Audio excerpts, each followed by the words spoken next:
Pop quiz.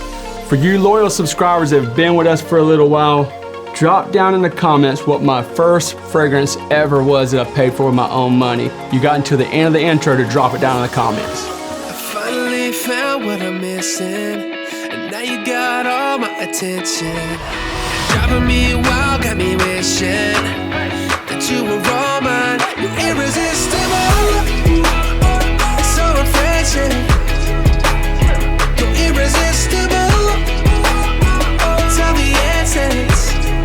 I can feel your energy all over me. Close my eyes and I breathe in. You're irresistible.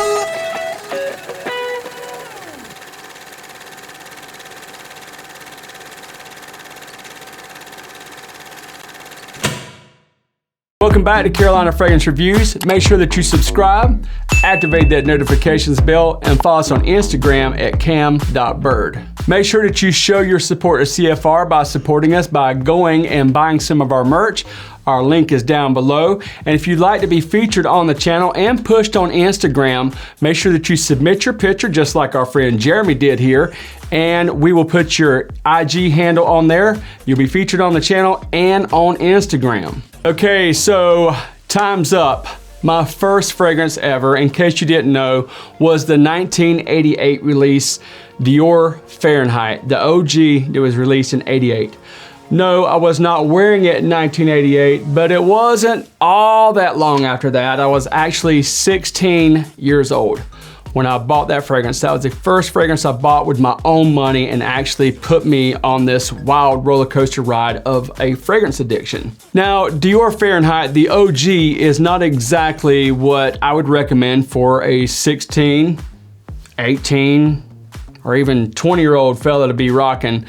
But I was a bit of a gearhead. I had a 1967 Mustang with a Hearst speed shifter, a 3-speed transmission, 302 Boss engine, all muscle. At 16 years old, I mean, you know, maybe my dad was a little bit crazy, but maybe not, because you know, he raised me to be responsible. I had to pay for my own insurance and all that stuff. So yeah, that engine, that car, 16 years old, you go acting stupid, getting points on your license and stuff can be a bit taxing. I got a couple tickets, so I know.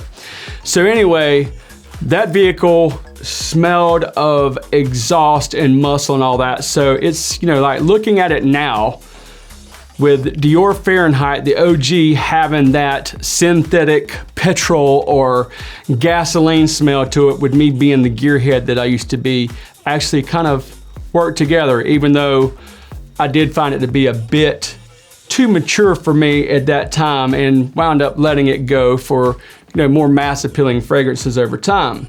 So I actually was wearing Fahrenheit until I traded it in for Davidoff Cool Water, which became my signature scent for a little while, and then it just kept evolving. Now, if you're wondering, you know, what's up with the history lesson, Cam, I just want to bring you to like current time right now.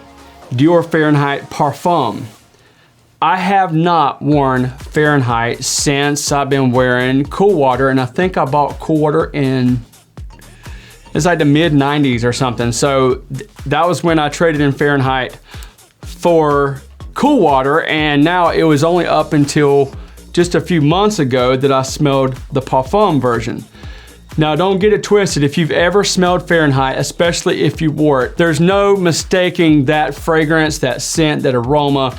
Anybody who has it on, I pick it up immediately, and it is still a popular fragrance. I've actually spoken to representatives that work for Christian Dior at Macy's, and they say that it is still one of the top sellers at Macy's as far as men's fragrance.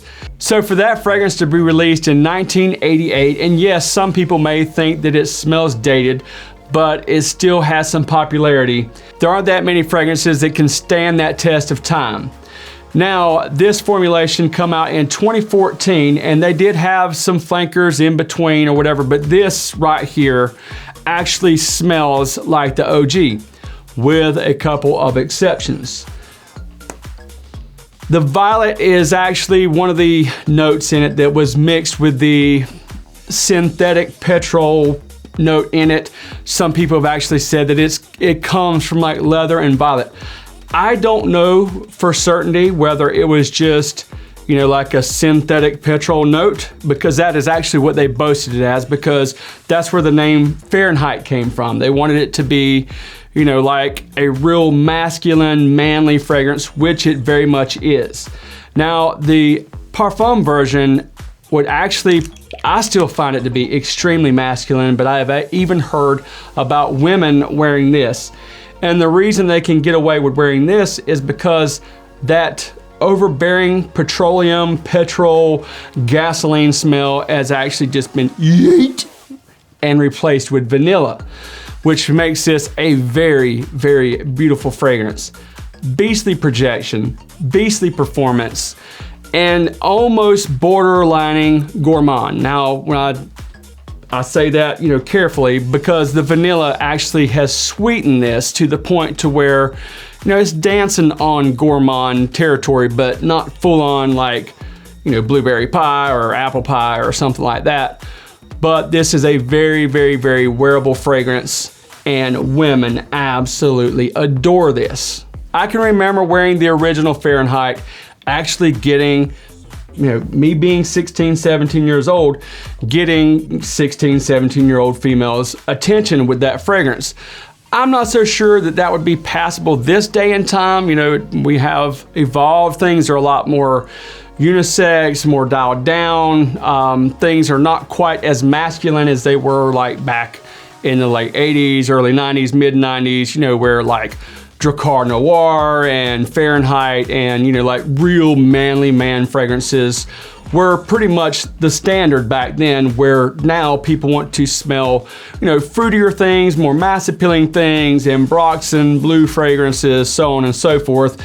So with that change to actually have the masculinity of the original DNA with a modern twist to it to make it more mass appealing and, you know, reach a broader audience, Dior Fahrenheit Parfum is actually much more wearable for a much broader audience. This one has some suede. The vanilla replaces the petroleum accord and some violet. Let's go over the official notes. Fahrenheit Parfum was released in 2014. The notes are pink peppercorn, lemon, lavender, violet leaf, amber, benzoin, Gaiac wood, birch, cedar, patchouli, vanilla, and vetiver. The vanilla mixed in this actually almost gives this like a boozy accord. So yeah, I love boozy fragrances, you know, and you're talking about mixed with suede, vanilla, and, you know, even though it doesn't say anything listed. Actually, I was trying to look on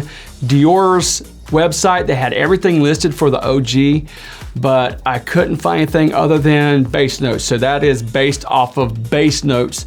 Even though it will allow you to pull it on Dior, it will not give me any notes. So if it's something different, my bad on that. So when to wear Dior Parfum? Right now, in the dead of winter, when it's nice and cold, this is a really inviting and sexy fragrance. It's very masculine in my personal opinion. And also in my personal opinion, I personally would wear this on a date night. Now, I would definitely recommend to see what type of reactions you get off of this fragrance before you go out and, you know, especially like going out on a first date. If you're well acquainted with your girl and your girl is cool with you wearing whatever, this, you know, may be perfectly fine. Let her smell it, you know, just spray it on your wrist and let her smell it, you know, like if you're already in a relationship. Me personally, I am a little bit more daring, and if you are too, I would definitely rock this on a first date. I've actually worn this fragrance to work. I've worn it numerous occasions in casual situations and more dressed up situations. I've worn it to church. I have worn it everywhere, and every time I wear it, I get a lot of compliments, and it's very well received. If you haven't had a chance to smell Fahrenheit Parfum, go to today's sponsor, www.myfragrancesamples.com. Not only do they have Fahrenheit Parfum, they have the Aqua and the OG, the original Fahrenheit from 1988. If you'd like to sample any of these, make sure you go to www.myfragrancesamples.com. Enter our discount code CFR15 to get 15% off. Get a free sample with every purchase. lightning fast shipping, excellent customer service. Go to www.myfragrancesamples.com. So if anything, Christian Dior has proven that they can take an old DNA, put a couple modern twists on it, and make something very wearable in this day and time where things are a lot more gender neutral and all that. I think this is a fabulous, fabulous release. Definitely need to get your nose on it. If you found this content of value, please share with a friend. And in closing, be disruptive, wear what you want, when you want, have fun. Make sure that you're subscribed to Carolina Fragrance Reviews, activate that notifications bell, smash that like button, leave some comments down below. We'll see you next time on Carolina Fragrance Reviews.